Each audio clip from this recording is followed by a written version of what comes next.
You're listening to RTI Audio, powered by Rocky Top Insider.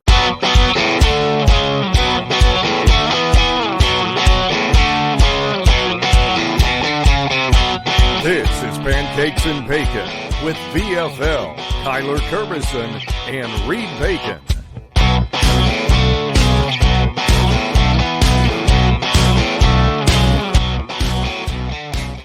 Hello, Vol Nation. Welcome to another episode of Pancakes and Bacon. I'm your host, as always, Kyler Kerbison, joined with Reed Bacon.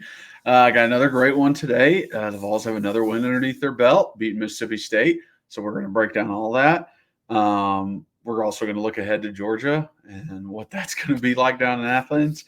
But first, if you guys are watching, please like, subscribe, hit that notification bell, leave a comment. We absolutely love the comments. And if you're listening, rate, review, download, re-download, follow us on all those listening platforms, all that good stuff. All right, before we get into the game, we get into everything that's gone on. Reed, how are we doing, bud? Hello, Kyler. How are you, big fella? I am fantastic. Are you working on your little quote? No, I got it right here. Look. Need more cowbell. The great Will Ferrell there. Need more cowbell. So, yeah, very funny SNL, Mississippi State, home of the good old cowbell. And honestly, they just didn't have enough. They didn't have enough. I was pretty impressed. Honestly, the freshman quarterback kind of impressed me a little bit. That's what I was going to say too. I think Mississippi State fans feel good right now in the kind of the same way that Florida fans feel, where they're like, we have this like freshman quarterback that might actually be something, like Lagway at Florida. This guy, I think Texas A&M thinks that with that Reed dude, the backup, Marcel Reed, yeah, Marcel Reed. Like those teams are like, hey. Like, yeah, we might not have gotten what we wanted, but this stuff for the future looks really nice. And I think he can be a good quarterback. I mean, he's got some wheels on him. Wheels. And I thought he did a really nice job getting out of the pocket, making plays. A couple of errant throws, but, it comes with it. The thing about Mississippi State, very quickly, is I was very impressed with some of their offensive scheme. They do a lot of the same stuff that we try to do. I'm going to answer those questions of why we were getting gashed on the run games up in the middle. We'll get there. But a lot of the stuff, man, they're going to try to spread you out. They're going to try to take advantage of all 53 yards of light boxes. But the thing about Mississippi State, they're just not going to be able to be big-time players in the NIL world because of the lack of money that they have as a university. Sure. And so, Kyler, what they're really going to have to do is going to have to spend on getting the best quarterback possible that they can get there and try to plug in some pieces elsewhere, maybe pluck a couple older veterans in from like a Furman or a La Tech or these random places and kind of patchwork there. Yeah, places that want to play in the SEC, guys are trying to transfer to a bigger program, but they're not getting like so many looks. Right. So they go to Mississippi State, and it's like, hey, only have marquee guys at marquee positions. Like yes. You said. Yes. Marquee guy at quarterback, maybe one wide receiver that's really good, maybe a running back that's really good, but like your O-line is kind of patched together. Your tight ends aren't that great. But like that's the difference between a Mississippi State and then us, where it's like, James Pierce is elite. The whole freaking defensive line is elite. You got, your corners that you brought in transfer portal, like they're pretty damn good too. Then on offense, you got Nico, you got Dylan, you got Cooper who's been there forever. You've got Lance Hurd who's a big transfer. So it's like you got guys kind of all over the place. And Mississippi State just didn't have like guys. Yeah, and they're just going to have to almost build it small ball. I thought Jeff Lebby. I thought he was pretty good. I mean, that offense, if you get a couple, like we both have said, you get a pretty good quarterback in there, build around, you go get one transfer wide receiver. Maybe he was at Georgia, but he's not playing. So you bring him or, whatever. But I think if they give him time, I think that he could get them, 6, 7, 8 wins. And then maybe 1 year hits right and you get 9 or 10 wins. But that's just a tough job. It really is. But to move on from that before we'll get into that, I have to do I have to give out some shout outs. I did not do it last week. I saved Shout outs for the game. No. I have some really cool fan interactions, and I did not give them a shout out last time because I thought that game would be a little bit more talked about than this one. And so I have two really quickly. The first shout out is to one of our QB1s. So in our friend group, we have QB1 of Tyler, but then we have a QB1 of Double R. Yep. Ridley. Mr. Ridley. I got to see old Ridley this weekend. His sister lives in my neighborhood, and it was quick. And I hate that. I wish we would get more time to sit and watch ball, but the guy's got two beautiful little girls. He's got a boy on the way. He's in town. He's spending time with his family. They're going to the game. So, but just that brief interaction, it was so good to get to see him. And so shout out to Double R. But anyway, so Megan and her mom and I were at Aubrey's. Have I told you this one yet? Okay. So Megan and her mom and I are at Aubrey's over here off Paper Mill a couple Sundays ago. And so we're sitting there eating, we're leaving, and I'm usually very good of like anytime I'm entering a place or leaving a place, I'm like kind of watching my surroundings. Like I really notice things. This time I was not because Megan's mom was talking to me. She was walking in front and good old Mama Flora, little Lisa K, she's shorter. And so I was bending down listening to her when we were leaving. And so as I do that, Megan comes up to me and she's like, "Hey, that guy just said something to you." And I was like, "What?" She's like, "Yeah, I'm pretty sure that guy just said something to you about the podcast." I was like, "I didn't hear anything." And she's like, "Yeah." And I'm like, "Well, are you sure?" And she's like, "I'm almost positive you walked by and said, I really like your podcast." And I was like, "Oh, I didn't see him at all." I was like, "I don't want to feel like I would hate if he said something and I didn't see it and I didn't get to say thank you or it looked bad like I was ignoring him or whatever." So I said, "Well, where'd he go sit?" Luckily, Megan saw where he went to sit. So I walk over there, and it's a gentleman about our age and his wife and either his parents or her parents is what it looked like. And they had just sat down, and I just walk up to the table, and I'm like, "Hey, I'm so sorry to interrupt, but," and right when I started to say that, his wife goes, yes, he said something about the pod. He loves your pod. She goes, "I have to hear your voice throughout our house all the time." Yeah, she's like, this mother is wasting 2 hours a day every Sunday listening to your ass. So it was unbelievable how she said it. And so his name was Spencer. He was super, super nice, dapped him up. And I felt bad too because like I was standing there, like I'm standing, they've just sat down. I don't want to be rude and bother them, but I also want to make sure like, hey, I didn't hear you. Thank you so much for saying something. We appreciate it more than you know. Dap him up, say what's up. But then it was like really tough because then the waiter behind me taking care of that table, I like bump into him. Spencer's trying to get up to like dap me up. And I'm like, I'm almost like, hey, like Spence, you don't have to get up. Like I can dap you up. You don't have to get up. But then he's getting up. And then it's like, we're trying to, and it was funny because at least he messaged in there. He's like, "Hey, I didn't mean to be awkward." I'm like, "No, you weren't awkward at all. It was just the situation." Yeah. So shout out to Spencer, man. I appreciate you so much for saying something. And I'm sorry I didn't shout you out last pod. Number two, this was also, so that was on a Sunday. Fast forward to Wednesday, I go over to Lakeshore Park. I usually always hit my daytime walks in the neighborhood, but I wanted to go to Lakeshore, hit a little bit longer one. Beautiful day, not many people there. I park on the new low side. Beautiful what they've done there. And I start walking. And it is, I haven't basically seen anyone at all yet. It's pretty dead so far because it's the middle of the day. It's a Wednesday. And I see this golf cart drive by, and it's a Lakeshore worker. And so I get my headphones in. I'm just walking, but the golf cart kind of drives and like stops to look almost like, let me see if someone's walking. So I need to stop, let them walk by. If not, I keep going. Well, they do that, but then they kind of do like another like double take. And I can see it's like somewhat of a younger guy, like our age. Yeah. And they kind of look, and I'm like, I think that guy recognized me. Yeah, but it was almost like, do I know that individual? Like, is this someone from school or from someone I haven't seen in a long time? But like, I think I might know that person or they might know me. And I was like, and I don't want to sound like say that like where it sounds like I'm, like we're some celebrity or something. But so I continue walking. And then about that time, the golf cart comes back and they stop. And I was like, okay, I was right. Yeah. And so shout out to Justin Carpenter. He was super, super nice. A legit day oneer. Let me make sure I have his. Yeah, Justin Carpenter. He was super nice, pulled up. He's like, hey, Reed, super nice to meet you. He's like, I've been listening since the Believe days. He says, I even love the Bacon Blitz. I was like, wow.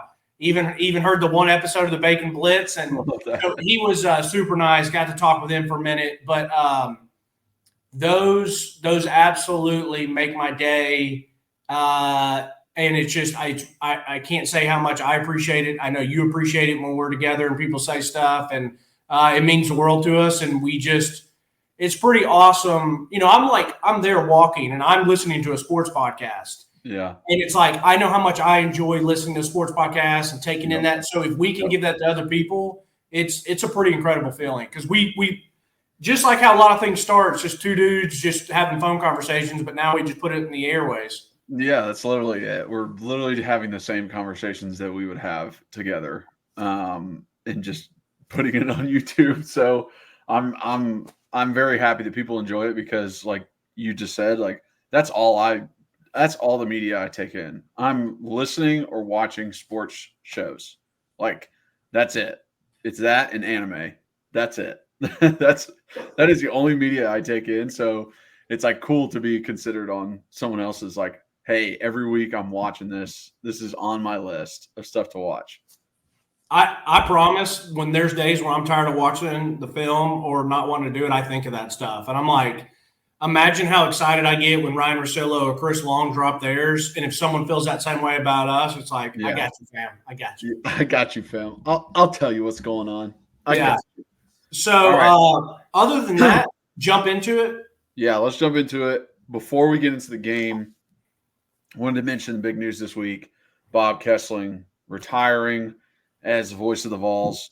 Appreciate you, Bob. Been around for a long time. Done an okay job. I think I am not alone when I say there was, I don't want to, be negative right now, but like not the best calls in the world when it was like literally the most exciting plays that have ever happened in Tennessee history, like Hail Mary at Georgia, field goal versus Bama, just kind of felt like another play. So I am happy for Bob, did a great job, but I am excited to see what comes of it.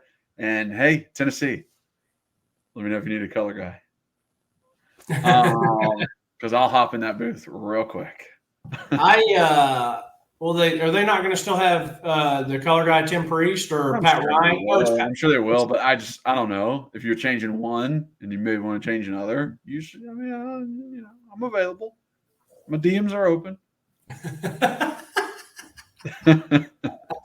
So, yeah, listen. We saw this and you sent it to me and said we got to talk about it. And I just will tell everyone what I responded with. I said, as our parents have always told us, if you don't have anything nice to say, don't say anything at all. I didn't really.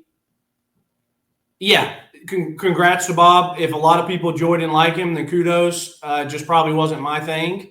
I wasn't necessarily a huge fan of it. I'm very blessed and fortunate with the GOAT, Mike Keith, besides John Ward, who I did listen to a little bit in my very, very start. I do remember him slightly when I was younger. And then it was to Bob. But to have Mike Keith and listen to all those Titans games, if I think about it, I've honestly probably listened to more Titans games on the radio than I ever have any Vol stuff because I'm usually always, for a couple reasons, usually I'm always watching the Tennessee Vols. There was a period of time when I was at the University of Memphis and I would drive home on weekends or I'd be traveling weekends and I would tune in. So I would hear a lot more Mike Keith on the radio and when I couldn't pull it up on my phone and watch the Titans. So I love Mike Keith. Congrats to Bob. All this stuff about people saying like, hey, Danny White, like go get Mike Keith. I don't know Mike Keith, but I'm going to tell you right now, just me personally, I would not give up the Titans job and living in Nashville to come and do the Tennessee job. So, and he's set for life. Like he knows he has that until he wants to retire. So it's like kind of, I I don't know what you can offer Mike Keith that's like the Titans aren't willing to offer him as well. You know what I mean? And I know I saw a lot of it, and I didn't go back. I did see a lot of this on Twitter, like, hey, you know who to call, go make the call, go get him. And I'm like, I didn't respond to this. Like, I don't know if there's you love him. You love him as a Titans announcer so much you don't want him as a Tennessee. No. That's not it. I'll address that. My thing was when I saw this stuff on Twitter, I was like, this is some delusion of the Vols fans. Like, we have an incredible football program, an incredible athletic program. It is an absolute blessing to be, a color commentator or an announcer. Like those things are really big. Mm-hmm. But I think we forget sometimes, like, the NFL is king. And I just feel like if it's me personally, and I'm a huge Tennessee Vols fan, a huge Tennessee Titans fan, but if I had the opportunity to live in Nashville, making really, really good, and I don't know what he makes. I have no idea, but I'm assuming he does really well. I'm guessing. But if I have the opportunity to do NFL games and to do that, I personally am going to pick to live over there, do the NFL games, and if I could swing it and somehow do both, I would maybe try to do that. But the thing about Mike Keith is, like, he does other stuff all throughout the week. He doesn't have a radio show there in Nashville, but he's always doing something for Titans media where it's like the Brian Callahan show. They do all these different things on YouTube and social media. So, like, he's working the whole week over there. Like, I think it's kind of funny and almost a little bit embarrassing that Vol fans are like, bring him home. I'm like, guys, like, the dude's got the guy. He's not over there calling Vandy. He's got to. No, yeah, that's not. It's not that. That's not who we're competing against.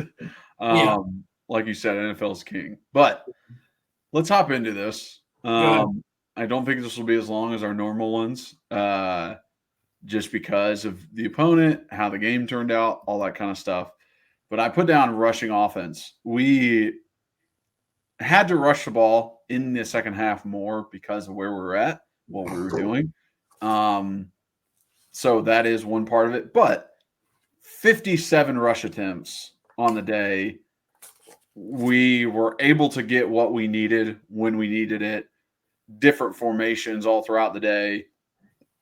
Different looks into different defenses. And we're still able to run the ball. It's just that kind of stuff. Listen, having a great defense and running the football, that's how you win. That's how you win games right there. It's a recipe that has worked for Nick Saban many times, for Kirby Smart many times.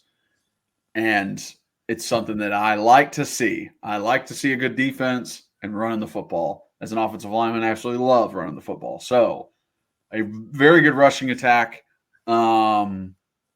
And trying to take advantage of play actions as much as we could. So I'm happy with the offensive performance.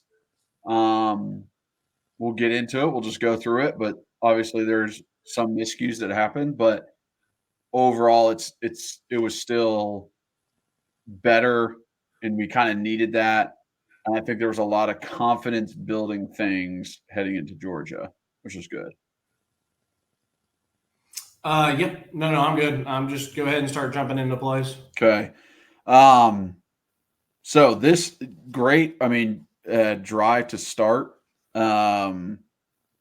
where we end up scoring a touchdown, and this is like, hey, now, now we can do this, right? Like, now we can score in the first half. So we just start by running the football, 2 great runs, blocked well.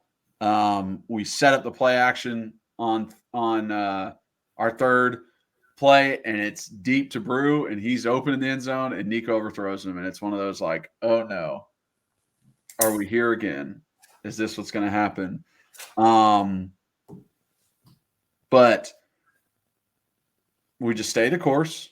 Okay, we end up going for it on third down. We're running the ball on 3rd and 7 because we're not going to kick the field goal. He's already made the decision, hey, we're going for it on 4th down, which is a good decision after what happened last week with Max.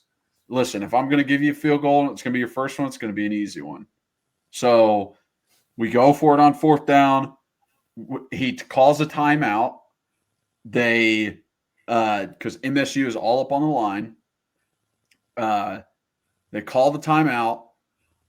So he comes back out. runs the speed option into that defensive look with all those guys up on the line, which is a great call.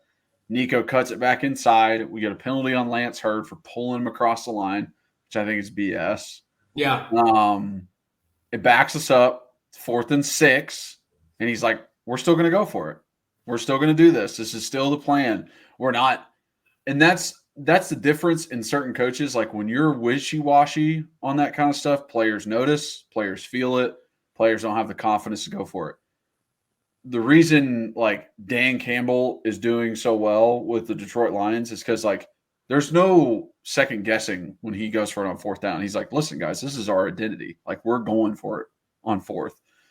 So we go for it on 4th. Great pass pro. Squirrel just runs past his dude wide open in the middle of the field. Nico hits him. And it's just great to see like, hey, we had the overthrow, but on the exact same drive, didn't take, it was literally like the next throw he had.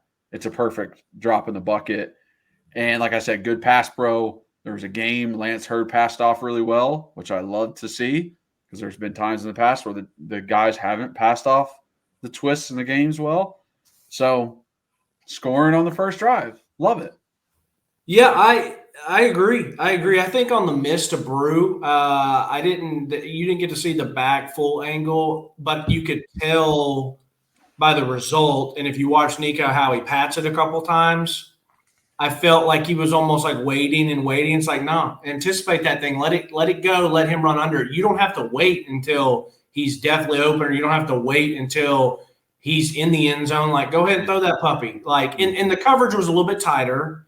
It was much tighter. There was still an opportunity there, but it was much tighter than what it ended up happening with Squirrel. Mm-hmm. Also, to the 3rd and 7, I like the run call. We're going for it on 4th. I'm not saying I hate the call. I hate the rule that if you're not allowed to pull your guy, because if you're allowed to push, you should be able to pull. I don't know why that rule is. Maybe it's a safety thing. Not sure, but I hate the rule. I love to see that they did that. I love the read or the speed option. He had a little different wrinkle because he had Dylan on the right and they ran it to the left, so therefore Dylan comes behind him. Mm-hmm. I personally would have rather seen that go to the right, to the side where Dylan is, because it's the wide side of the field, and it would have worked out beautifully because I actually brought the guy. So basically, Nico could have said hi, held it, and then toss it, and Dylan might score. But that's okay. I really like, they ran it, so I like the play call. Nico and everybody pushed to get the first down. I know it came back. And I actually don't think that, hey, Max, we're going to wait to give you your first one, that it's an easier one. I think it's like, hey, this is to start the game. We're the better team than Mississippi State. Like, I'm just going to go for it. You know what I mean? Like, it is a little bit longer of a field goal, but I don't think it's – I think it's more about – multiple decisions in the game were, hey, we're better than this team. We can do this. Yeah, exactly. He knows if he goes for it, doesn't get it, he's not worried about jeopardizing the team. So, but anyway, so yeah. And then the thing about really, really good throw to Squirrel, really nice pass pro. There was a lot of times, man, that this offensive line did a really good job on the run blocking and a really good job on pass pro. And that was for Nico and Gaston Moore. And then, I kind of saw what Mississippi State was doing. I mean, the corner was way shaded inside, but was facing Squirrel. And they were playing the sticks because if you watch it, Nico goes and looks. It might have been Ethan Davis or another tight end, and he just does like a little 5-yard in at the sticks, and they're sitting on it. So then Nico goes, okay.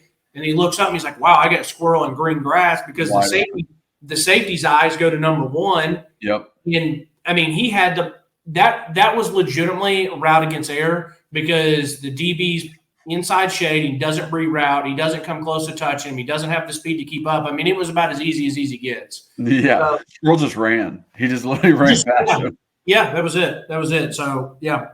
All right, next drive. We're running the ball again. Good movement on counter. 3rd down, Dylan picks up the blitzer on the right side, which was great pickup by him. Good pass pro by the rest of the line. Nobody's open. Nico scrambles, gets that first down around the edge. So it was great to see. We hit a couple quick bubbles out on the edge.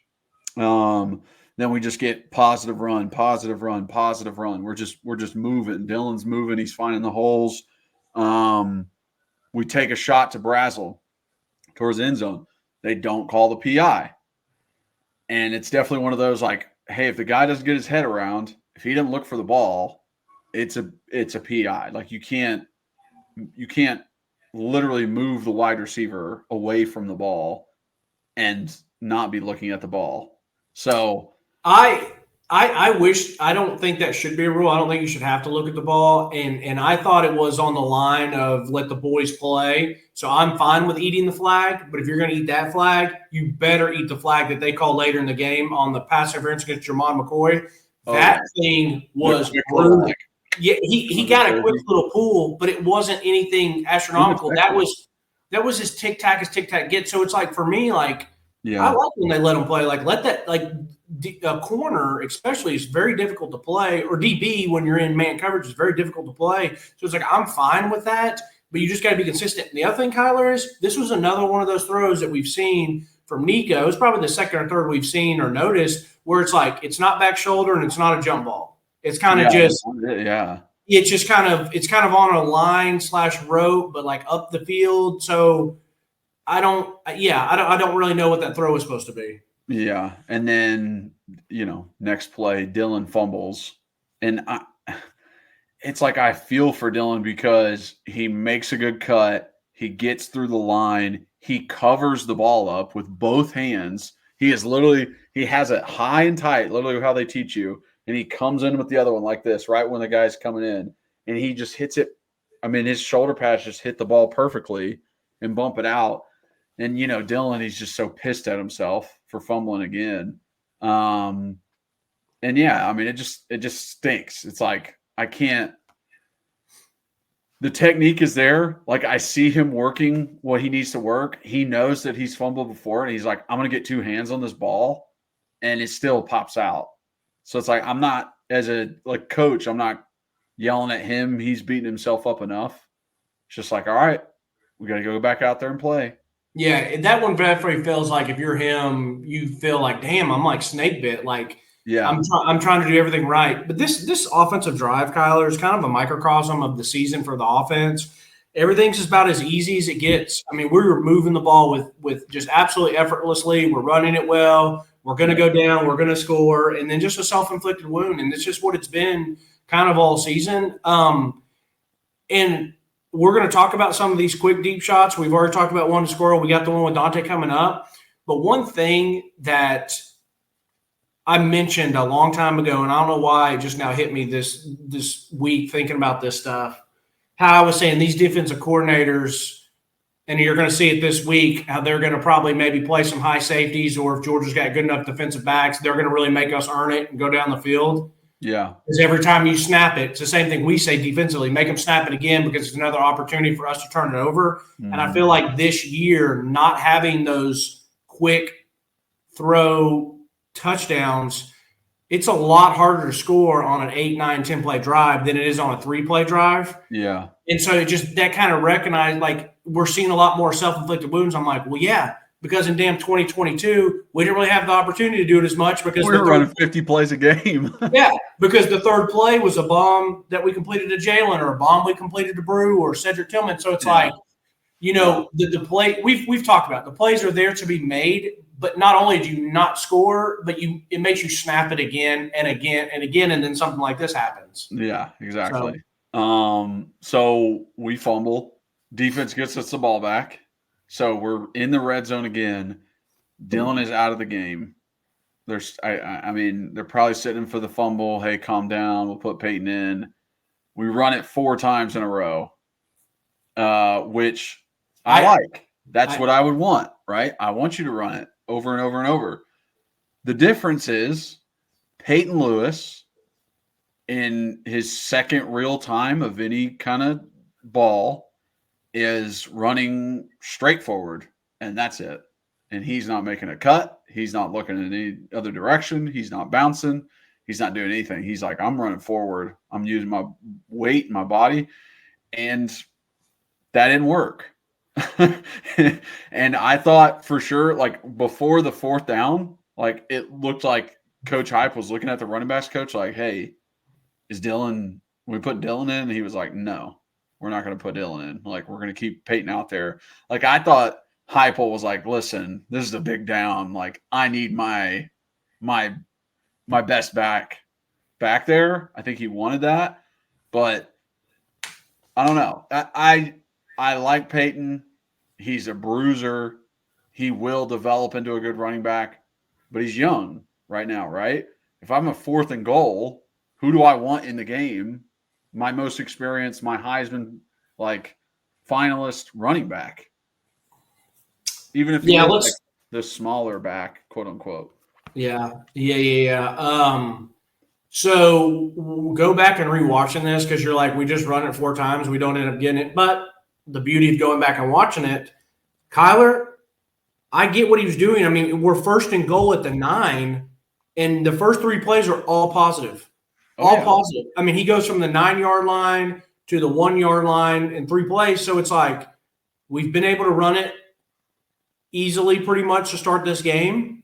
We are the better team. We should be able to get 1 yard. So this formation with Moa, we've been very productive out of this formation. Yeah. So it's like I 1,000% see why they ended up running 4 times, because each play, like Heupel didn't go into that drive saying, I'm running 4 plays. We make it, we don't. It's like, no, he runs it, positive yards. Okay, let's go again. Run it, positive yards again. It's like, you know what? We're better than this team. So this is the definition of hindsight being 2020 of like, oh my gosh, what is this coaching? You run it 4 straight times, you don't get it in, da-da-da-da. It's like, hey, if you go back and watch it, we just didn't execute on the very last play, which was 4th down. Now, I say all that to say it's inexcusable to get the ball back at the 9-yard line and not score. So I hear you. You have to score there. But when you break it down play by play and to look at it how Heupel's looking at it, then I get what happens. They've getting 3 yards a pop basically before that, and now you're at the 1. You're like, okay, we'll get 3 or 2 yards again, and they don't. And so just kudos to Mississippi State. The other thing about it is like Peyton Lewis and Cam Seldon are both. It's weird to me because like they're both big and they both are strong and they're both fast. But for some reason, like, I'm not saying they're not good, but there's not that extra like or something there that I feel like we have with clearly Dylan because he's awesome, and even Deshaun Bishop. And it's like it's just like, you know, when you know the definition of like you don't know what it is until you see it. Well, it's the same thing in the opposite. It's like I don't know what it is, but like I also know when it's not necessarily there. And I told you this maybe like spring ball or in the spring after the spring game. I was like, I don't know if Cam and Peyton have found like what kind of running back they are, right? Like what their identity as running backs are. Like just watching them, it's just the guys are like, there's an opening and I'm running straight and that's it. Like they're not even thinking about how do I break a tackle? How do I get off of this guy? How do I make the next guy miss? Safety's coming down. What am I going to do? Like, it's like that's not running through their head right now, and that's probably just inexperience. Because I think Dylan, it's like natural for him to find that hole, but then once he gets to the next level, like those scenarios are going through his head. Like, am I going to juke back? Am I going to spin? Am I going to stiff arm? Am I going what am I going to do for the next guy, for the next guy, for the next guy to continue this run? Where those guys, it's just like right now, they're just worried about hitting the hole. Yeah. And that's it. And I think that's I cannot speak from experience. I didn't play running back. And so I don't understand. Like for me, I would look at it and be like, I feel like you're getting the handoff, you're kind of designing it, and then it's almost just like that spidey sense, natural like instinct. I don't necessarily think you're thinking about it. It's just reaction. Like you kind of just see it in reaction. So it's kind of almost natural instinct. And it's like some guys have it and others maybe don't. Now, the other ones that don't doesn't mean that they can't be productive backs. Yeah. But, I mean, so you're right. Like, I feel like my thing, it would make more sense in my brain, which I'm not saying is right, wrong, or different, just for me, that Dylan goes out there and runs off instinct and doesn't think. The other two are thinking, maybe. And maybe they're just like, I got to hit this or whatever. So I don't know. There's just something different there. But a couple things, I totally understand why it happens and why they ran it 4 straight times. And, you know, I get it. Like, I don't blame Heupel there. Like, they just didn't execute on the last one. So yeah, exactly. Next drive, it's a 3 and out. No execution. Play action rollout to Matthews. I think he was getting held on that. Didn't give it to us. Nico misses Squirrel on a comeback on third down. Yeah. And it just kind of, hey, that's it. Bing, bang, boom. Yeah, bing, bang, boom. That's it. And then the next time we get the ball, we're going 7-man, 8-man protection. We're throwing it deep. Yep. Dante, go run. And he puts enough air on it, gives this guy a chance to go get the ball, which is what I want in all kind of scenarios. It's like, hey, he's got a chance. He can go up and get it. If not, maybe a PI. Dante does a very good job locating the ball, catches it, touchdown. I'll be honest. I am very, very, very impressed with Dante as a hand catcher. The guy, I've said it before about some people. I said it when we were breaking down Braylon Staley's. He's a catcher of the football. He is the best hands on the team that I've seen. It sometimes it doesn't even look comfortable. Like sometimes it even looks a little awkward. But the guy catches with his hands damn near every time. He doesn't let it get into his body. And I'm very impressed with Dante. Like I said, it doesn't look overly fast. It doesn't sometimes look overly smooth, but he just makes the play. Even the one that he caught against Arkansas where we were trying to get down last minute. I mean, it looks a little goofy sometimes, but the guy's a damn good hand catcher. And so the thing about this, I have no idea what the corner was doing. I love that it's the way wide side of the field. Even if he didn't, even if he did even more of a pop fly, the safety's going to have a hard time getting over there because it's such a wide side. This corner had his eyes in the backfield. He stops in the middle of the route for no reason because he can't even see Dante. So it was terrible corner play, but just chuck that thing up there, let your big guy go get it, and that's what happened, and it was nice to see. Yeah, so, it was great to see. It was great to connect on. Yes. We haven't really done that. Okay, next drive. 8-man protection. Again, we hit Brazel on a comeback. It's just like perfect. Like you just hit the defense for a big long pass on a 8-man protection. Now the guy runs a comeback as the corner is thinking, oh, he's going to run by me. Play action into a loaded box, hit a dig to Dante, which was a great throw by Nico. Pressure in his face because it's a play action. O-line. Is that the 3rd and 3? Is that 3rd and 3? Yeah. I love what Dante did on this route. He runs his dig, and he kind of, when it's a dig is like a speed turn, and so he's kind of like, it's not like a get to the line, stop, and then go. It's kind of like you banana it around, but when he does that, he gets a quick peek to see where the safety is.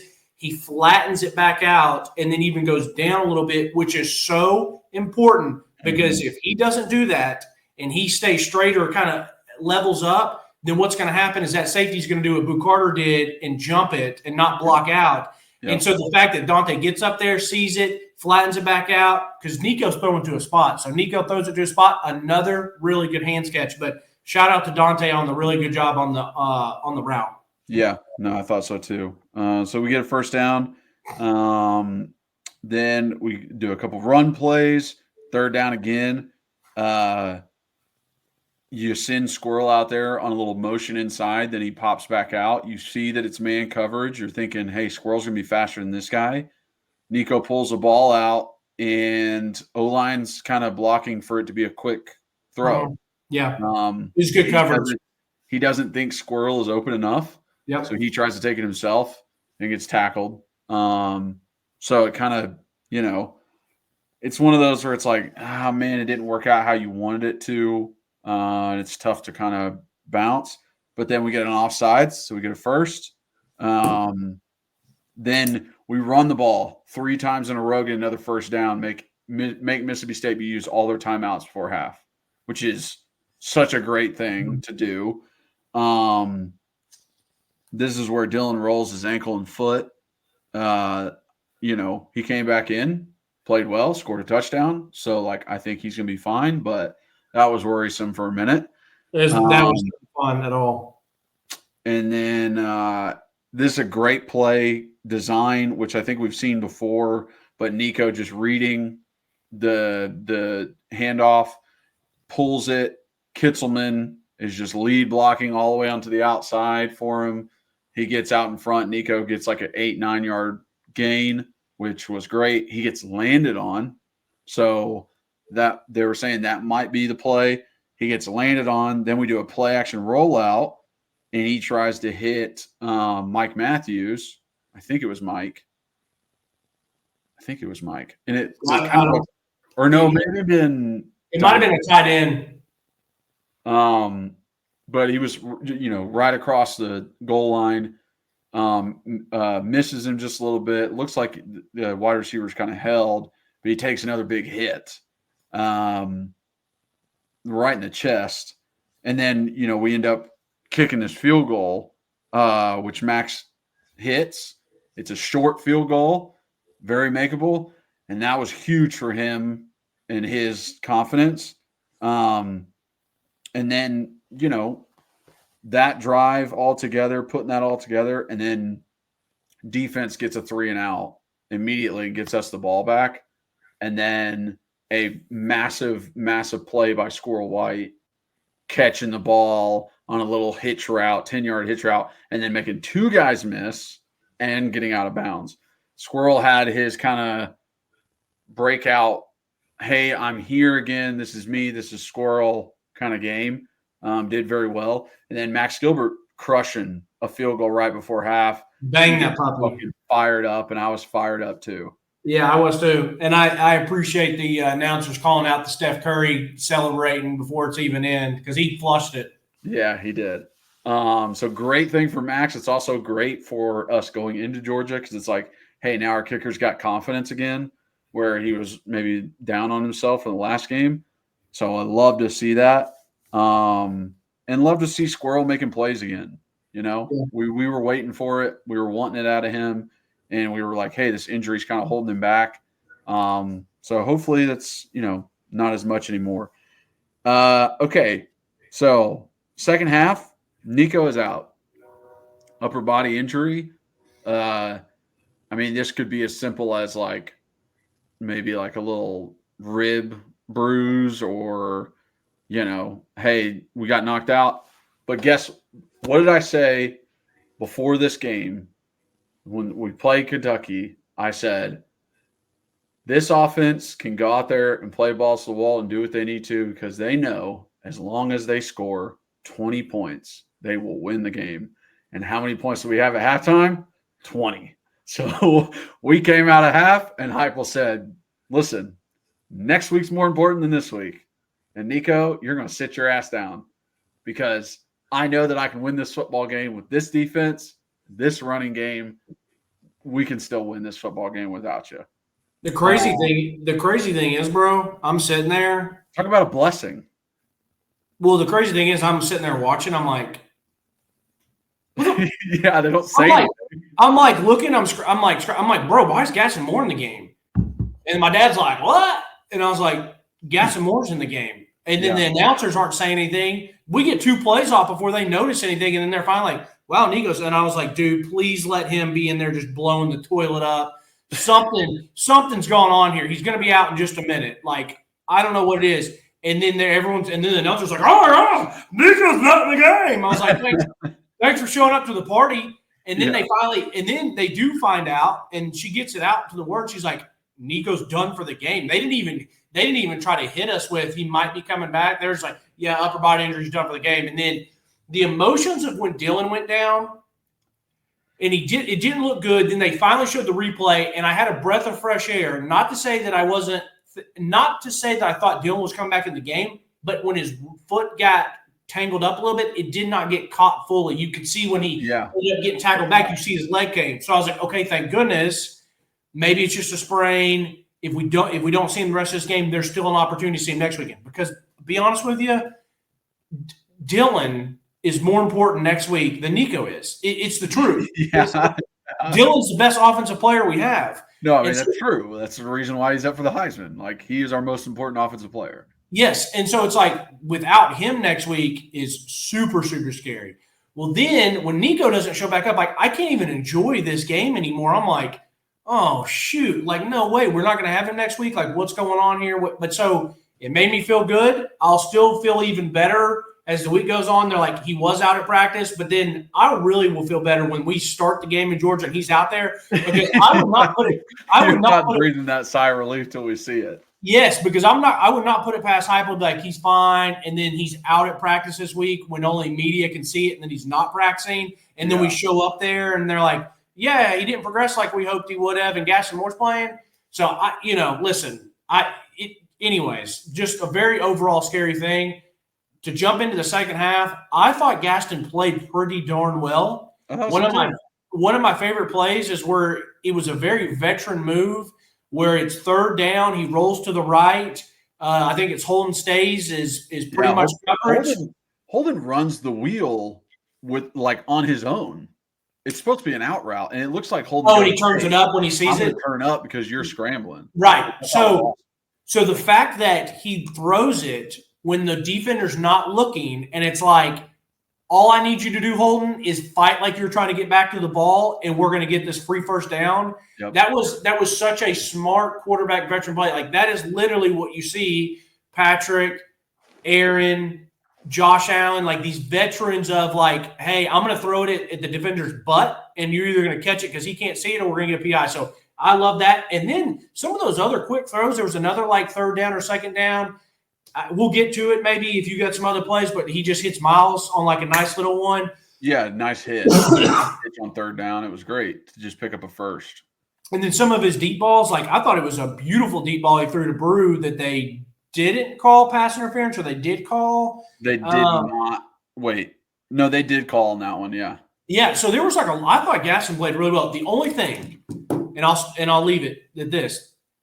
If Gaston has to play for some reason, maybe if Nico doesn't or does start but even gets banged up, the one thing that Gaston has to do is he has to at least – they need to call a quarterback run, which I know sounds crazy because then if he gets hurt, we're down to a freshman. But he has to keep at least one or two of these read options or options to keep Georgia honest. Even if he just does it once, runs for 3 or 4 yards and slides. But if not, that backside is going to wear us out. That's so true. It's very true. A lot of our offensive runs are set up to the quarterback can keep it.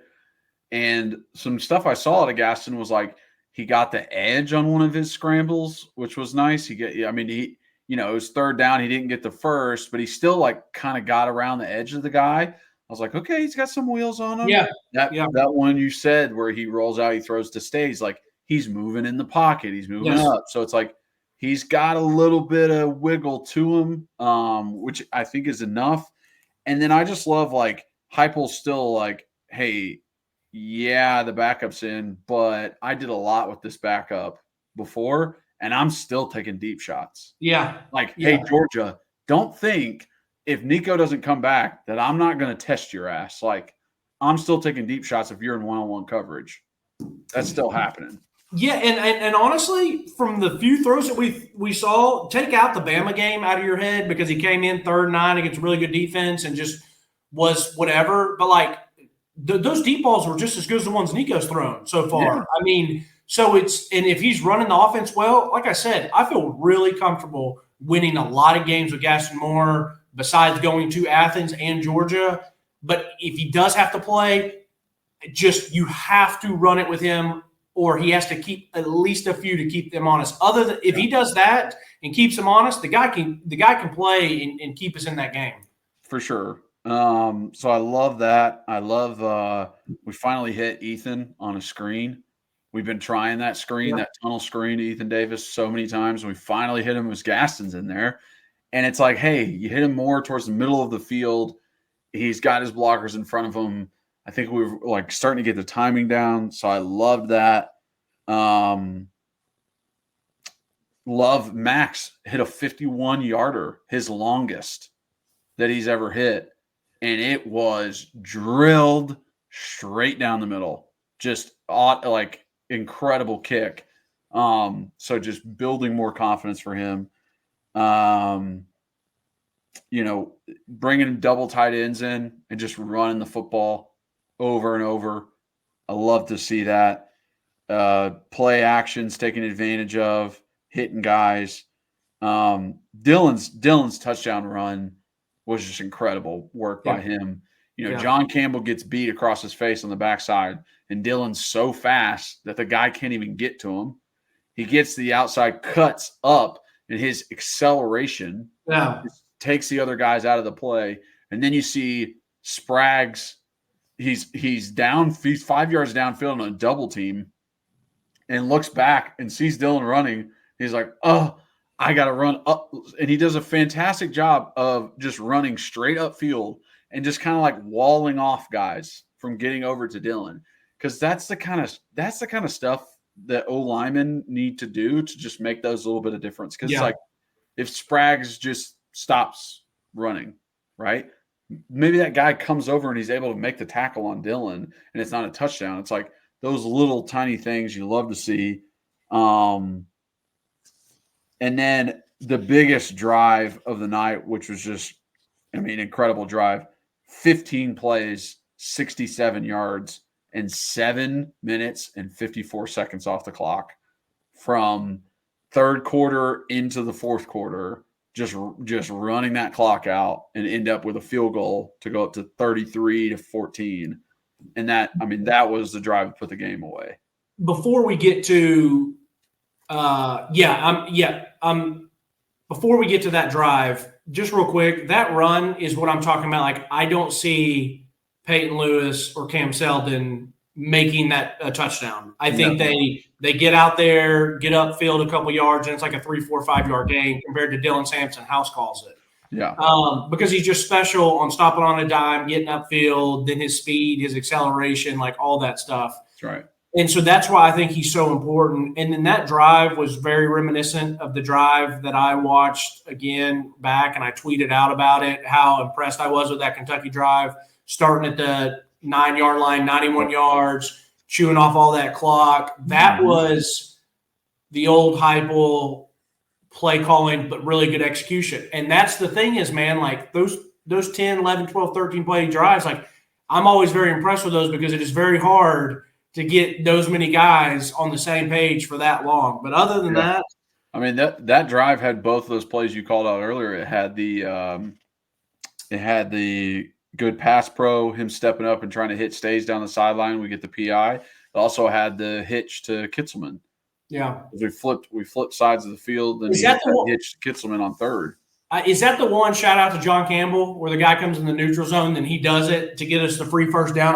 That was because that was a big play to get a free 5 yards on fourth. That was earlier. That was in the first half, but that was huge. Yeah. Okay. I'm ready to go defensively. I'm excited to talk about some defense. Yeah, let's talk about defense. Like I mentioned, if you can score 20 points, you're good.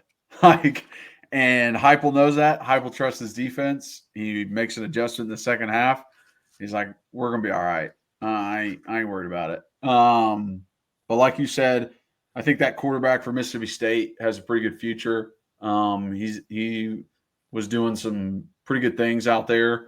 But just to start, we start the game on defense. Hey, by the way, because I do have it pulled up real quick, the PI I was talking about from Gaston Moore wasn't a Bruins to Squirrel. Squirrel does a good job coming back inside. That's a hell of a throw, though. That was a great ball. That was – Hey, no, the next play is a PI on Brew. Oh, is it? So he went back to 2 plays in a row.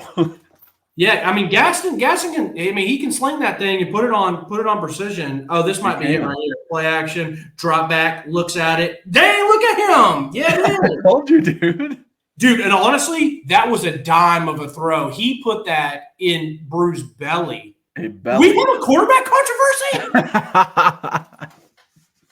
Dude's out here just throwing ropes. All right. Anyways, go to defense. Sorry. Hey, by the way, when you were worried about it, or when you were watching it, were you worried like, hey, why are we getting gashed like this? Because they did run for $170 on us. I think I heard $170, $160, which is a lot. Yes and no. From the very beginning, it was like, this is an inferior team. We should win this game. Right. And with what our defense has done this year, yeah, they've stopped teams 3 and outs, whatever. But they've also teams got down to the goal line. They were like, no, nope. Not happening. Kentucky got a big run their first play of the game, and then they forced a 4 and out.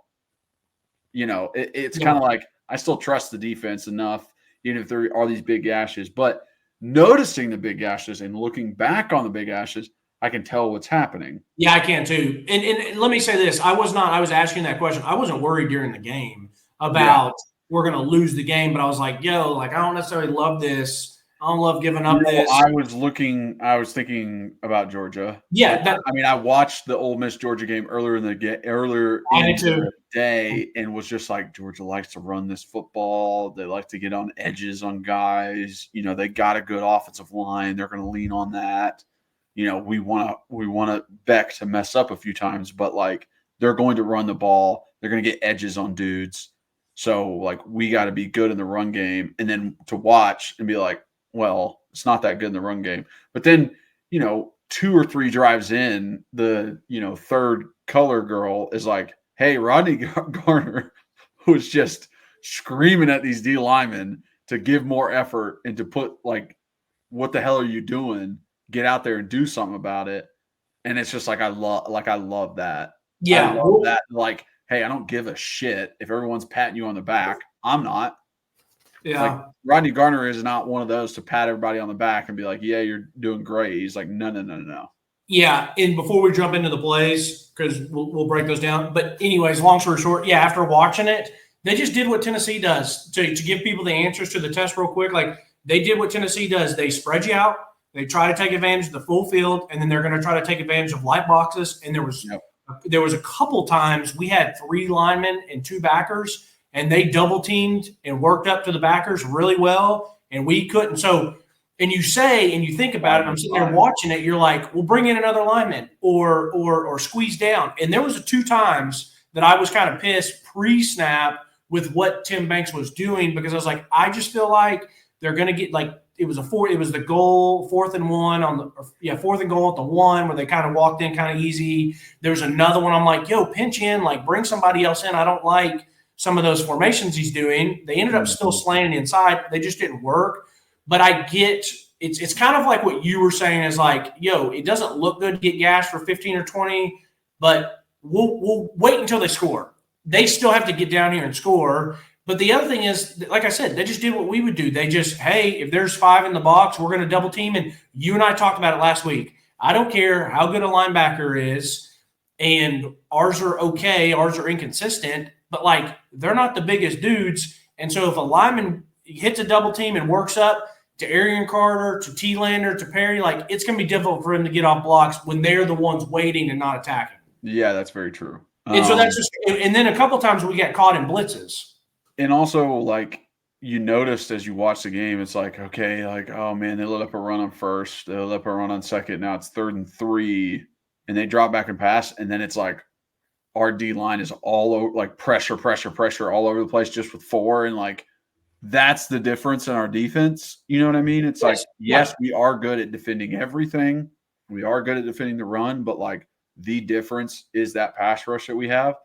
So it's like, hey, as long as you get them in a passing down, like we can get after the quarterback. Well, call me crazy. Some of the scrambles that he had, I thought our rush lanes were like they were fine. Some of them were fine. Like there's one that we'll talk about where JP gets upfield and he doesn't. There's one that JP gets upfield and gives a big alleyway, but then this next time he comes from really wide, he attacks the outside shoulder. He gets a really good push where he kind of has the outside, has the inside, but this damn guy was just super fast and super quick. He just took it anyways. And like sometimes that happens when guys are just super athletes. Hold as well. What's that? A little bit of a hold on JP as well. Yeah. So all right. So we're starting off the game on defense. We force a 3 and out to start. It's great. I'm calling out on the rollout pass. Joshua Joseph's just keeping with the pursuit, and then Boo Carter just coming flying in, taking dudes' legs out. And then on 3rd down, just absolute blanket coverage. Like we're playing man and everybody's just covered all over the place. He ends up throwing it away. We got lucky because Will pointed at himself. Will had some bad eyes and a misassignment on that one that he airmailed. Yeah, but it's okay. We got fortunate. Exactly. So punt, let's see. I basically on this next one, Kyler, I just have that we got him to 3rd and 10 and it was a zone and really nice throwing timing. And there was a couple of those. There was another one that was like a 2nd and 10. We had them way backed up. We'll get to it. So just kudos to Mississippi State. That quarterback did some pretty good jobs working out in the pocket and letting it rip. Yeah, I thought there was a coaching point with Joshua Josephs. I saw him. He had 2 pullers coming towards him. He kind of like jumped inside. I wish he would have just taken them on. Yeah. Like literally just stuck his hands in their chest and like stopped their momentum. Yep. Because it kind of gave up that rush. And then Harrison, just want to call out him. He had good coverage on 3rd, was like all over his dude. And then next drive after that, this is 1-play drive. Joshua Josephs beats the tackle. He's about to nail the quarterback, and he throws that in the slant where Boo just takes it away from the wide receiver. I was like, Boo wanted it more than that wide receiver wanted it. That's how I looked at it. That huge interception right after a fumble by the offense. It's just, dude, this defense. I mean, what else can you say? Every time we get in a bad situation, every time the offense turns the ball over, every time we're backed up, right? And there's, this defense is in a bad spot. They just come through, man. They just always come through for us. Boo did a really, really good job, too, of knowing the situation. He's kind of at the sticks. He sits there. Obviously, Boo's extremely athletic, so he doesn't necessarily have to worry as much as some people of getting his cushion broken. The guy never gets to him to break his cushion, so therefore when Boo sees the in route, he gets his eyes inside and sees it and jumps it. I mean, he just played it perfectly. Yeah. Next drive, hey, they hit a hole right in the middle, and I was like, all right, how did they hit this? Because we had 6 guys in the box. This should have been able to, tackle line of scrimmage or tackle for loss. We've done this before. They run a DN/linebacker replacement. So linebacker inside, runs outside to keep contained. DN loops inside to get the A gap. Got sealed. Loops back inside. The center picks him up. Center was just sitting waiting on it. Waiting on him. And how many times have we seen James Pierce loop inside and he's a free rush tackle on the running back right in the middle? That's what they were trying to do. That's what Tim Banks, he's doing the same thing he's been doing all year. And this time it got him. The center was patient. He didn't just take off upfield. He waited for that defensive end to come in and picked up Dominique Bailey. I think Bailey could have fought across his face a little bit more, but there it is. This is when they said that Rodney was upset with the D-line. T-Lander, man, he shot some backside gaps really well in this game.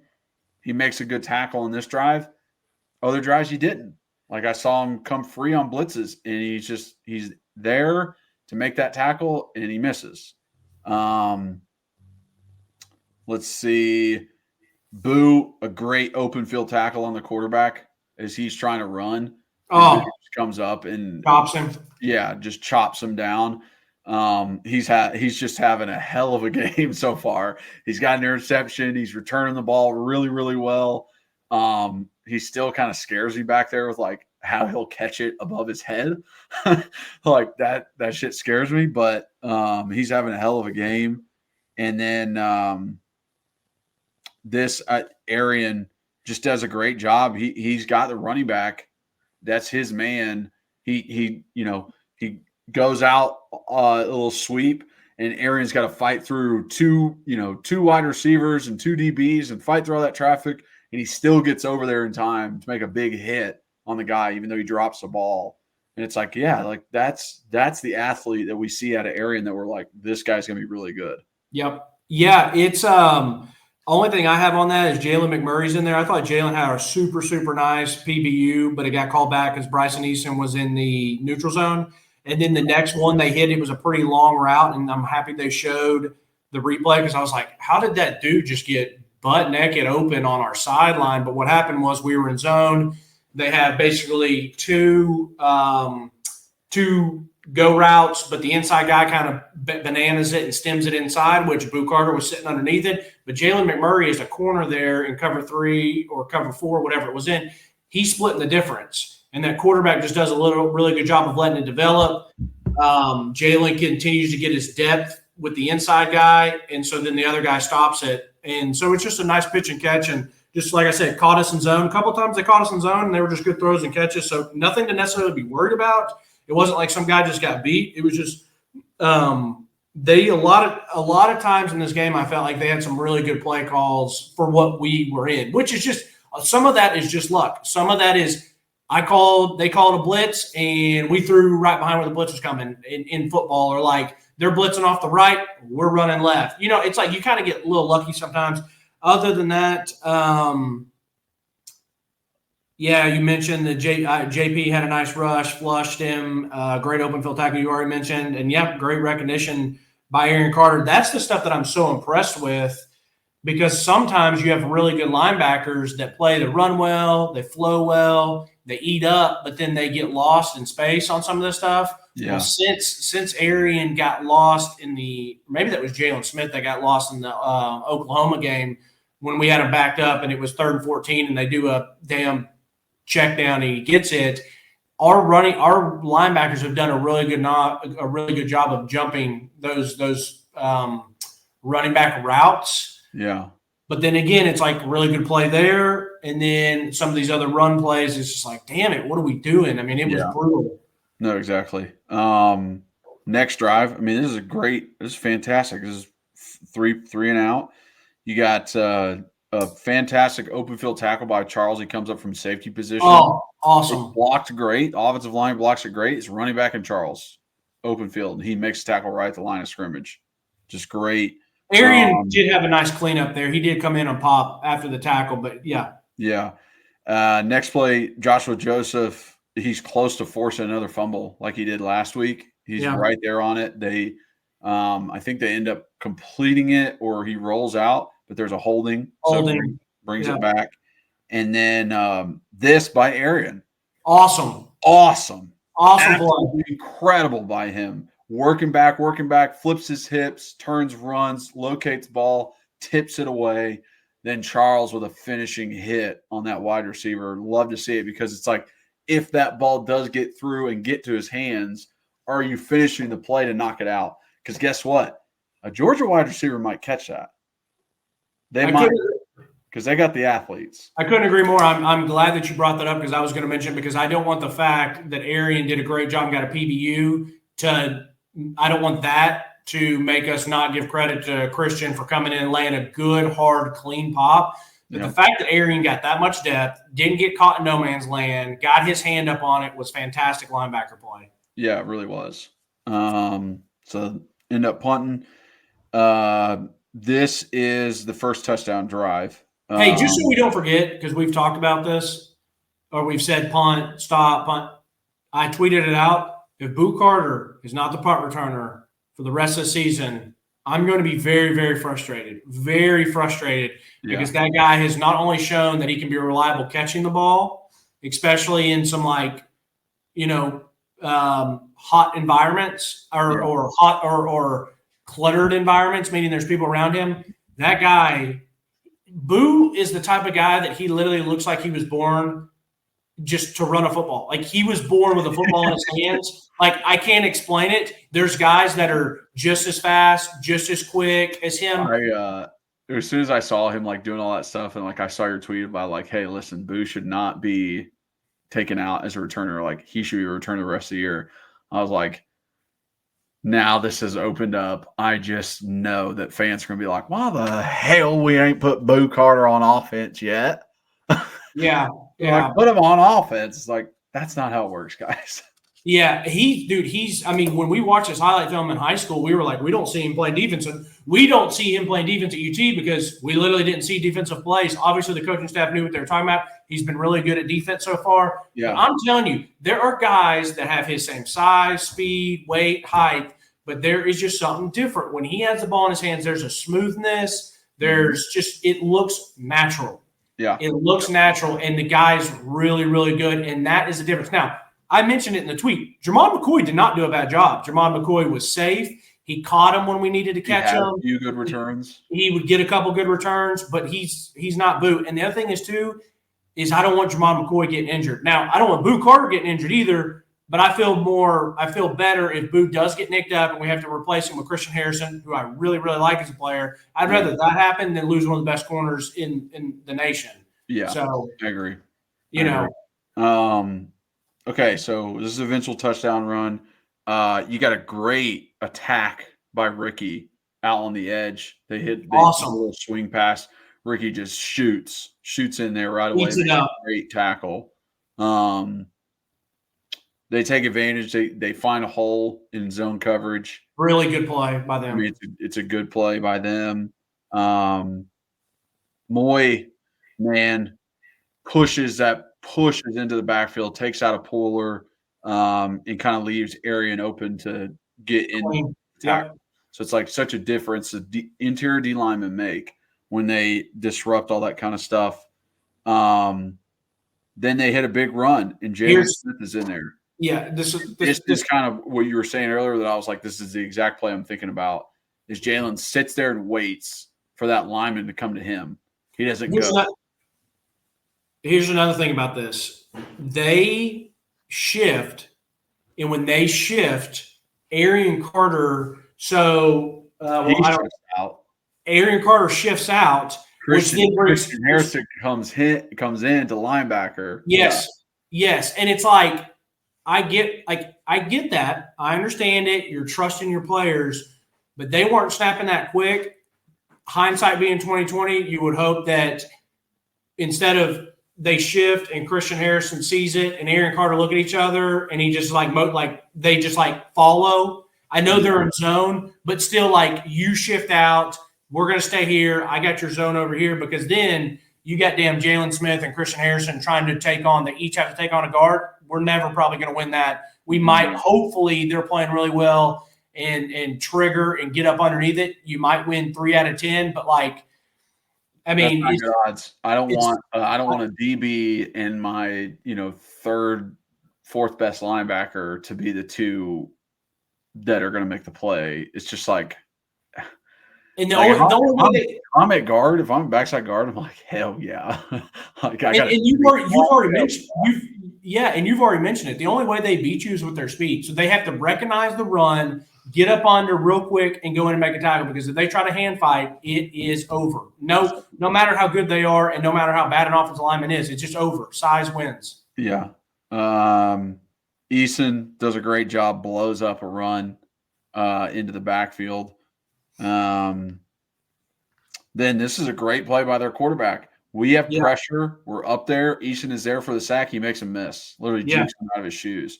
And it's that's one of those things where it's when Lamar Jackson jukes out a freaking defensive lineman that's right there to make the tackle, you're kind of like, oh, shit. He's just an athlete. This fourth and one. First off, great play by that quarterback. This 4th and 1, man, I hate the pre-snap alignment. I know why he did it, because when you watch it, the two ends or the D tackle who shift over in the end, they both slant in hard, which other games we've watched where they do that. And I've said I hate the pre-snap, but it works out because our guys are so fast and so good that they can cross face and blow it up. This time it doesn't. It gets blocked well. Arian gets held because he has quarterback contained on the outside, and T-Lander's shifting in, and he doesn't shoot it quick enough. To stop that play, that would have had to be in either a lineman crossing face, or T-Lander has to see it, recognize it, and he has to play that like he's Fred Warner. And guess what? He's got to go before the ball snapped almost. Yes, and he doesn't, it happens. And anyways, I understand why we gave it up. I personally don't like that pre-snap alignment, because I think that puts a lot of pressure on those two, on the defense tackle and defense end, to really cross face. And that puts a lot of pressure on T-Lander. Maybe if you got another guy head up over. Let me just say this. I always want a guy head up over the center in short yardage, or at least splitting him. If he's not head up, I want him splitting. Because if not, I don't want a free center to be able to pick up, get up top, pick up, get up top. Yeah, exactly. So they get a big first down there. They're trying to hit a little out route at the tight end. Ricky does a fantastic job again, shooting, taking that buddy out as soon as he catches the ball, because we're sitting in zone. So it's hey, good job putting your foot in the ground.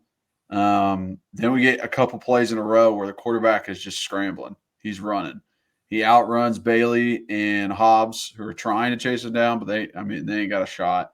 And then he breaks contain again. This is the one you were probably mentioning earlier, where James Pierce is there, and it's kind of like a little bit of a hold, and like we're in lanes, and he still gets outside, and then he jumps for the end zone, doesn't quite make it, and then on this fourth down, Amari on backside gets double teamed, gets moved, 2 or 3 yards, and then the guy comes off and hog ties T-Lander, and they get into the end zone. So I think there could have been a holding there, but a lot of times they're not going to call that stuff, which is like that one, for instance. If people watch the play again and like watch how the guard comes off and grabs T-Lander around the neck, and it's a holding, but they don't really call it because it's kind of in a mush pile. That is the same thought I had when Lampley had a holding call later in the game. I hated that call. It's like, what are we doing, refs? And that like was Hype, when you saw him like wave his ass off, he's like, dude, literally he's got control of him. It's not really affecting the ball carrier. He's dumping the dude. It's in the mosh pit. Like, that is not, what are we doing? This is ticky-tack. I got so pissed at that when I saw it.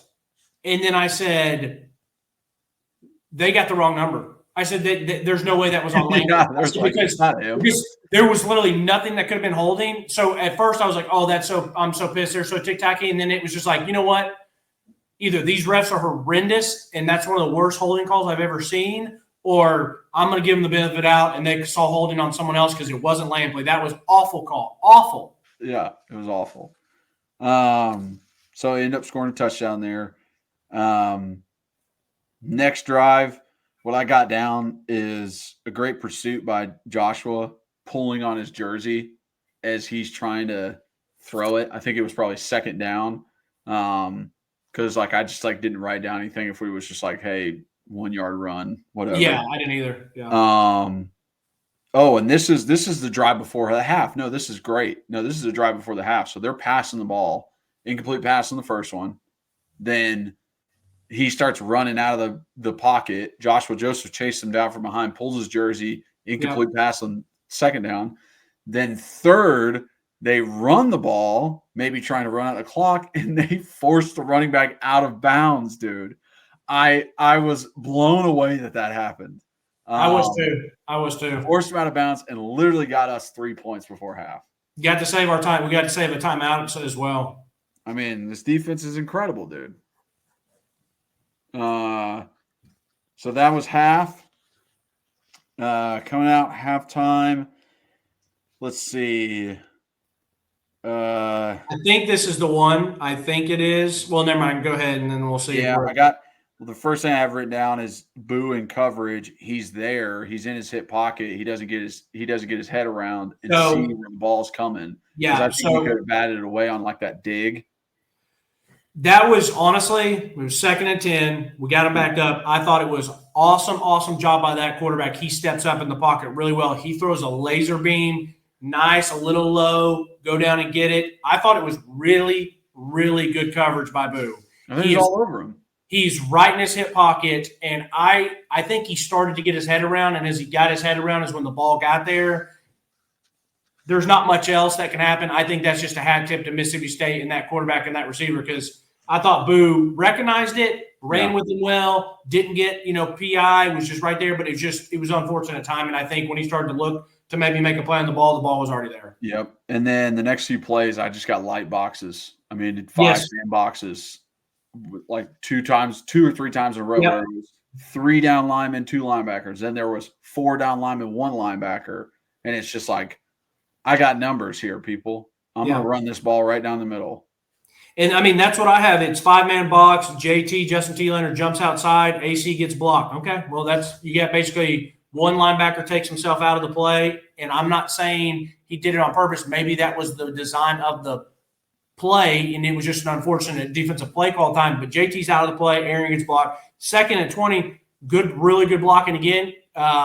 T-Lander goes in, but he gets blocked. Our other guys get sidelined. Caleb Perry's sitting in the middle. It takes him forever to realize what's going on. He's not fast enough to get there. And then, thank goodness, Jason Jenkins we've talked about He's gonna be really good, dude. We've talked about a lot of these dudes, and Jason Jenkins is probably one of the last ones on the rotation piece, and that's not a knock on him. It's because the other guys in front of him are really good. He's still a little bit younger, but for when he plays, the guy's made 2 massive plays in the season, whether it was against Oklahoma or here. He comes off that line, he beats him with his hands, he starts dipping the edge, and my favorite thing is after he gets there, he plays the ball. Thank goodness that length comes into play. It looks like he's going to overrun the quarterback as the quarterback steps up. He gets just enough to play the ball, and I love when a defender gets around an edge, and instead of going in and just trying to kill shot or get a sack, they play the ball, and he did it perfectly. I've been very impressed with Jason Jenkins. Yeah, I'm like pumped, like very excited for what he's going to turn into. He's going to be a wrecking ball. I mean, if you get Joshua Joseph again next year, JP leaves, you get Joshua Joseph again, you get Caleb Herring, you get Jason Jenkins. I mean, those edge guys you're still feeling really good about those guys. Yep, exactly. So sack, fumble, good recovery. Next one I got. Yeah. Inside linebackers, both they go opposite. They both go front side. Running back just cuts it back. Yeah. It's wide open for them. And they get sealed. And then the next one, you get 2 outside blitzes. AC jumps out, and it's I don't know why AC jumps out like that. Because it had to have been a play call. It was defensively. Yes, because he's playing. It's what that is a zone blitz. Is what I'm guessing. It's a zone blitz. They bring 2 guys off one side. They're thinking it's going to be a quick hot throw, like a quick hitch, quick screen, or quick slant. So they're sending AC back, and they just pop it, run it, and just touchdown. Yeah. So I will say before that play, Moy did a very good job.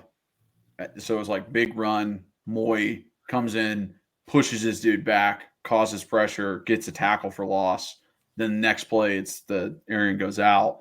Blitz from the backside, touchdown. So it was like, it still wanted to shout out Moy what he did on that play, but yeah, it was disappointing to see. Yeah, I'm still got a clip up here, dude. The 3rd and 7, what we were already talking about, and gave Gaston Moore his flowers on putting it there to Holden States to draw that flag. He did a hell of a job of climbing this pocket like he was going to take off. I mean, that was nice play. Yeah. Next, defensively, I got like 2 more drives where I wrote down some stuff. Hit us on a dig route, RPO action, which was a good play. Turntine coming up, making a good open field tackle for us. Christian Charles meets the running back in the hole, shoulder to shoulder, and smacks him. Yeah. Smacks him. Bailey does a great job dipping around the edge, and then Eason is looping around on the twist game and gets a sack for us. Yeah. Huge sack at the moment. Next drive, Jacoby makes a great open field tackle, running safety position. Looked like he kind of got hit in the stomach. This is when he kind of went down for a bit. Yeah. Jalen McMurray in great position when running back's moving around. It's a little scramble. He's in great position. He gets his head around. He bats that ball away. That was good to see out of him, just because I haven't seen much of him this year. Right. You know? What I've seen of Jalen McMurray, I've thought it's been good. I mean, I think he stepped in and played his spot well. So yeah, and then I got an ET, just a great play. It's actually James Pierce on the outside pinching in with a looper in Omar Norman Lott. And JP, I mean, he just pushes the tackle all the way back to the quarterback. He starts running, and Omar's looping around and gets that sack.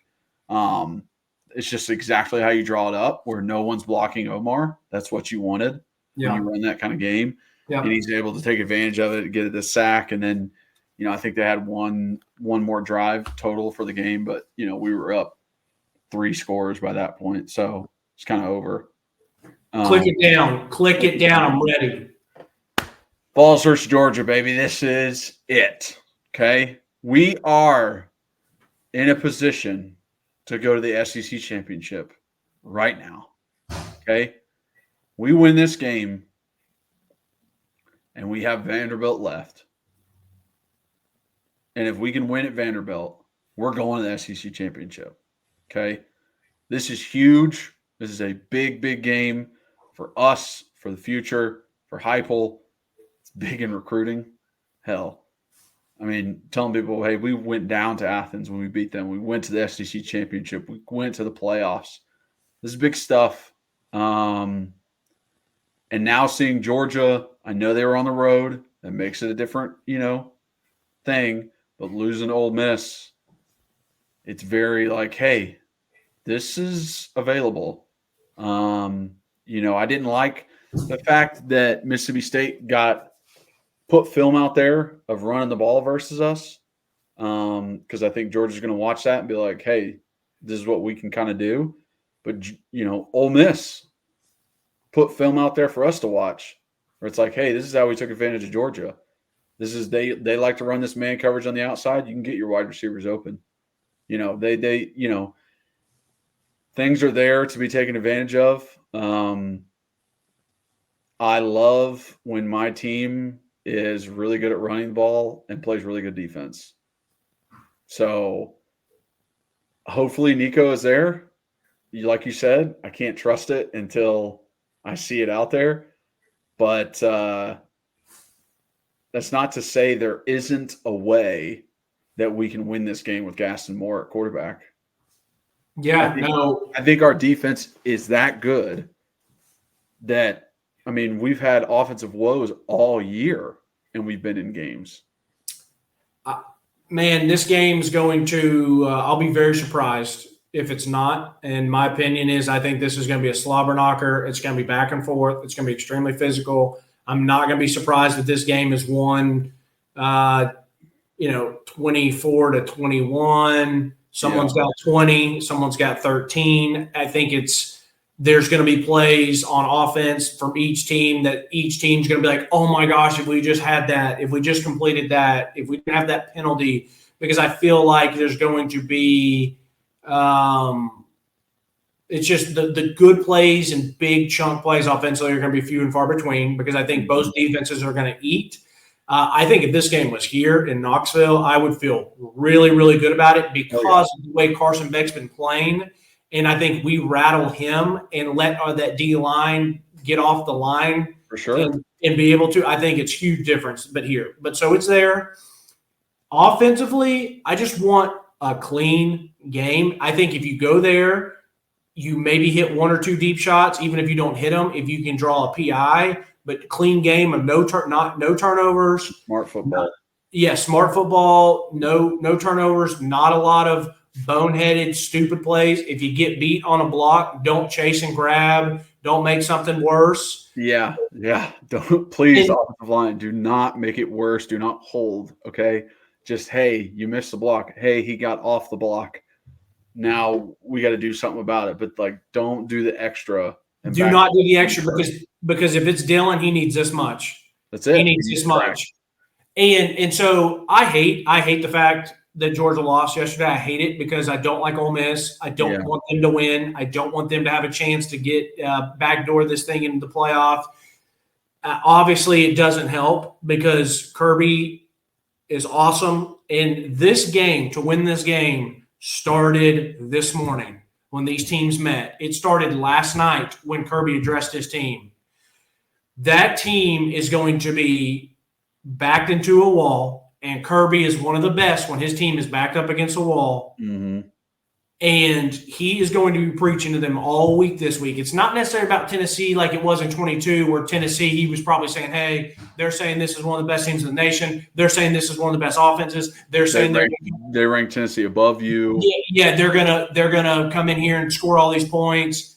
And he kind of played that up like they don't think you can stop them, all that. And then he got them to come out and play well and hiss in the mouth. This one now is, hey, guys, this is it. This is it. They're coming into our house. Are you going to let them take away what we're playing for this season? And he's going to be in their ears and in their ass all week during film, during walkthroughs, during Oh, yeah. Damn one-on-ones all throughout practice. He's going to be dropping those nuggets, and I'm worried that they're going to come out and play like they did against Texas at Texas. Yeah. And they're on fire. Here's the thing about it is this Georgia team is nowhere near as talented as the other ones he's had, so he can preach that, but there's still a lack of just raw NFL talent, meaning I still feel really comfortable about our D-line against their offensive line, and that's stopping the run and if we're trying to get after Carson Beck. Now, here's the thing. Stopping the run, the linebackers are going to have to play probably their best game of the year. The secondary needs to continue to do what they do in playing physical and making tackles, because I've been pretty impressed with the secondary as a whole coming up, making open field tackles, setting edges. Yep. You made a comment that Mississippi State put on film of how to run against us, but my thing is I don't think – maybe we will. I might be wrong. I don't see Georgia coming out in 4 wide receivers and really spreading us out and trying to run it. I think they're still going to stay true to who they are. Yeah. They're going to be more pro style. They're going to, maybe if they are in shotgun, it's not going to be spread out as Mississippi State did, which makes me feel better because then we're not as spread out defensively. Yeah. But I think this game is absolutely winnable. But I want to see what coach has his team ready to play. And don't get it twisted. Kirby has an easier job of that because they just came off a loss and they're at home. Yeah. So if we look a little rattled, it's still on Coach Hype. But I think if the roles are reversed and we're at home, I think we could rattle the shit out of them. So are we mature enough to stay poised? Don't beat ourselves. Can Nico make a couple plays if he's playing? Do one of these receivers help him out? Squirrel White, you just played pretty good in this game. Can we count on you against a much talented team? Or is it going to have to be razzle, dazzle, brazzle? Is it going to have to be DT? Is it going to have to be someone else, one of the tight ends? So I'm really excited for this game because they're absolutely beatable. I just think it's going to be a really, really good football slobber knocker. I don't see us running away with it. I don't see them running away with it. And I truly think this thing's going to come down to the fourth quarter and I think it's going to be just like Alabama and just like Florida.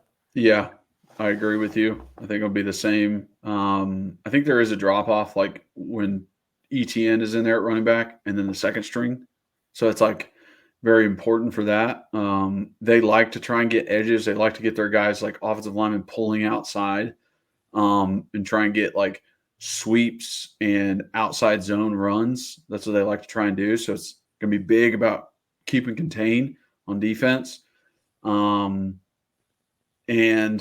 offensively, it's just like we know that you can do this as long as you execute, as long as you hit those deep balls, as long as you keep a hold of the football. We're not turning the ball over. We're not making stupid mistakes. We can win this game. Offensively, I trust Heupel to dial some stuff up. He's going to have something in his pocket. He's going to dial some stuff up. It's if we hit it and execute it, or if we get in one of these, spirals. Receivers, hey, guess what? These guys are going to play man coverage on you, and they're going to jam you at the line. They're going to be up all on you. What can you do? Can you get up? Can you get away from them? Because that's going to be big too. Can you get off one-on-one coverage? Yeah, and like I said, who's going to step up and make a play? Don't let it spiral out of control, kind of like I felt like 2022 did. I felt like we kind of let it spiral a little bit. Here's the other thing, Kyler. I'm not saying that we overlooked Mississippi State. We won the game. We won it handily. I never was worried about it. I will be shocked if there's not an extra level of intensity from our D-line for this game. Mississippi State's we've played in these games. This is a money game right here. Yeah, this is a money game. Hey, you want NFL scouts to see what you can do? What'd you do versus Georgia? What'd you do versus SEC competition, the big dogs? Yeah. Let me see. I'd say the same thing about Georgia. I think they're going to flip on the film like, what'd you do against this offensive line? What'd you do against Tennessee's D? Yeah. How did you play? What'd you do against James Pierce or Omar Norman Lott or any of these guys? So I think but there's just going to be an extra. I know it was at home and it was a night game and it's 7 o'clock. So it's a good crowd in there. But dude, if there's not an extra level of intensity, the college game day's there, your season's on the line. You can end Georgia's season right here, right now. You give them their third loss, it's over. It's a wrap. Their season's done. They're not in the playoff. Everything that they really wanted and everything, it's over. So like, I would just be very shocked if there's not an extra level of, like I said, intensity, and you're going to see this defensive line kind of just – it's going to be a one step up. It's going to be one step up. These linebackers, I'm going to be surprised if it's not one step up on taking blocks on, hitting people, shooting gaps, because these are the games like I've played, you've played on them on this level. And no offense, but like when you went to play Kentucky, you were locked in, ready to go. But when you're playing Georgia and Alabama, you're like, it's different.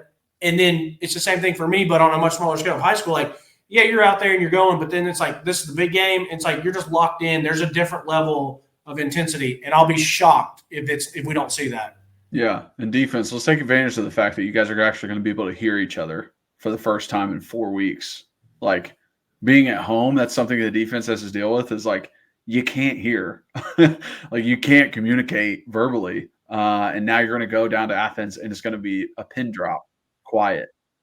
And it's going to be totally different. So I thought it was always funny whenever we played away games, the defense was like, oh, it's easier because we can actually talk to each other.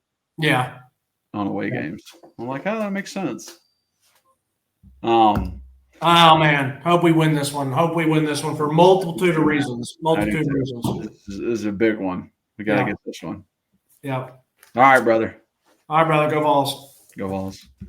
All right. Thank you guys so much for watching and listening. If you are watching, please like, subscribe, hit that notification bell, leave a comment. If you're just listening, rate, review, download, and re-download. Follow us on all those listening platforms. Also follow us on social media at Pancakes and Bacon for our main account on Twitter, at Pancakes and Bacon _RTI on Instagram. If you want to follow Reed, he is at rbacon26 on Twitter. And then for myself, it is just at Kyler Kerberson on all social medias. So check me out there.